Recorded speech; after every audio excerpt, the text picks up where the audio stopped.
Ճիշտ է, ես այսօր որպես հրավիրյալ անձ, որպես աուդիտորների պալատի ղեկավար եմ, բայց ես ավելի շատ կտամ այն իմ պատկերացումները, որոնք որ ուղղված են հարցի լուծման։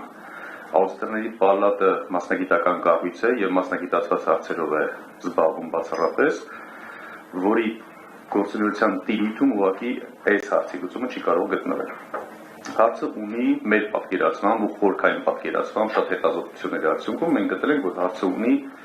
քաղաքական, հասարակական, սոցիալական, տնտեսական համատեղ լուծում։ Առանց քաղաքական բաղադրիչի հարցի լուծում չի կարող լինել։ Եթե մասնագիտական կառույցը գնում է երկխոսության, մասնագիտական բանավեճերի առաջարկներ ներկայացնում, մերժում է ներկայացված իշխանությունների առաջարկների եւ այլն, պարոն Ավագյանն ներկայացրեց այսօր հենց աուդիտորների պալատի խորհրդի անդամներ ներկա եւ մենք ամենաշատը արդեն դժգոհ էինք հարկեր հնարածությունի բարձրացման տրամադրվածությունից, որ առաջիկայում, ապագայում, ինչի մասին նաև շատ հանրային խոսում են, հարկերը նորից պետք է բարձրանան։ Ես այսօր չեմ խոսի փոփոխության արդյունքում ՓՄԶ ոլորտի համար ստեղծված հարկային բեռի ավելացումից։ Դա դուք բոլորիցս լավ գիտեք, երկրորդ եռամսյակում շատ ավելի առարկայական կտեսնեք։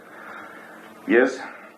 չեմ խոսում հարկային ռիսկերի, վարչարության ռիսկերի, հնարավոր բացասական հետևանքների մասին։ Մենք նույնիսկ հրամանը դրել ենք ամբողջական շղթայի մեջ հարկային բռնության կիրառում, այսինքն չերևացող կողմով մշտապես աուսարսափի մեջ են պահում ՓՄԶ ոլորտին, որտեղ զարգ են տալիս միանգամից մոնոպոլիաների ձևավորմանը։ Սա ավելի շատ ոչ թե կարծում եմ այս միջավայրում քննարկելու խնդիր է, սա բանավեճ է հենց իշխանություններին ուղղված, բայց ես վաղուց եմ համոզմանն եմ, որ իշխանությունների մասնագիտական բանավեճով չենք հասնում արդյունքի։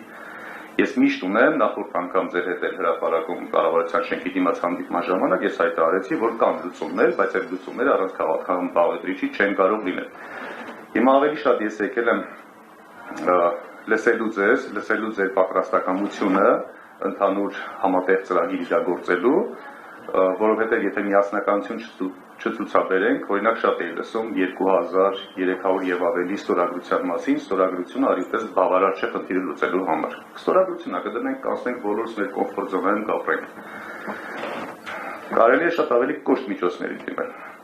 Օրինակներ երկու ընդհանրապես բերեմ, դա կարող է լինել գործադուլների տեսքով համատարած, դա կարող է լինել ընդհանուր ակցիաների տեսքով համատարած, կարող եք ներկայացնել շատ սերմ ժամկետում, եթե իհարկե դուք տակ եք համաձայնությունը եւ այսպես ասած լեգիտիմ լինի իմ աջակցությունը եւ միացումը ձեզ եւ մեր թիմի աջակցությունը եւ միացումը ձեզ, ապա շատ սերմ ժամկետում մենք կարծում եմ պարոն Ավագյանի հետ եւ ԿՄԶ-ի խորհրդի հետ կկազմենք քայլերի իրականացման եւ դրա արդյունքների այսպես կանխատեսելիության սցենար ու կշարժվենք առաջ։ Մենք հեռու ենք մեր բոլոր նախաձեռնություններում հեռու ենք այն գաղափարախոսությունից, որ այսօր Հայաստանի կառավարությունը որդեգրել է։ Այսպիսի որդեգրումներ չէ, ինչ էլ լինի, մենք մեզ պատված չենք ճանաչելու, մենք ընդհանրապես այսպիսի տրամադրությամբ չենք առաջնորդվում, մենք առաջնորդվում ենք բացառապես հաղթանակի տրամադրվածության։ Եվ ինչպես օրինակ հայտարարագիրը բոլորին քաջօրինակ, իրենք ինչքան են փորձեն ներկայացնել, թե դա կառավարության բարեկամքի դրսևորումներ կամ տեխնիկական հագեցվածության բացակայությունը, որ հետաձգեցին, այնուամենայնիվ դա ժողովրդի միասնական կամքի արտահայտումներ ու ժողովրդի պահանջի արդյունքներ, որը վստահեցնում նոյեմբերից հետո էլ է հետաձգվելու, չեն կարող ուղղակի պահել դա ու հասնել ենք դրան։ Հիմա զուգահեռ ՓՄԶ-ի հարկային այսպիսի բեռու հարկային բռնությունը ես անձամբ մեր թիմակիցները գնահատում ենք Հայաստանի տնտեսության նորված պատերազմի հայտարարում, մի քիչ ավելի բարդացնեմ բառապաշարը, որի հետևանքները, առաջին հետևանքները դուք արդեն կտեսնեք երկրորդ եռամսյակի ամփոփման ժամանակ, հետագայում արդեն հաջորդ տարի ստուգումների վարչարության իրականացման ժամանակ։ Իսկ ավելի գլխավոր կործանարար հետևանքները Հայաստանի Հանրապետության համար, երբ որ 1 տարի հետո մենք կտեսնենք մոնոպոլիաների զարգացումը։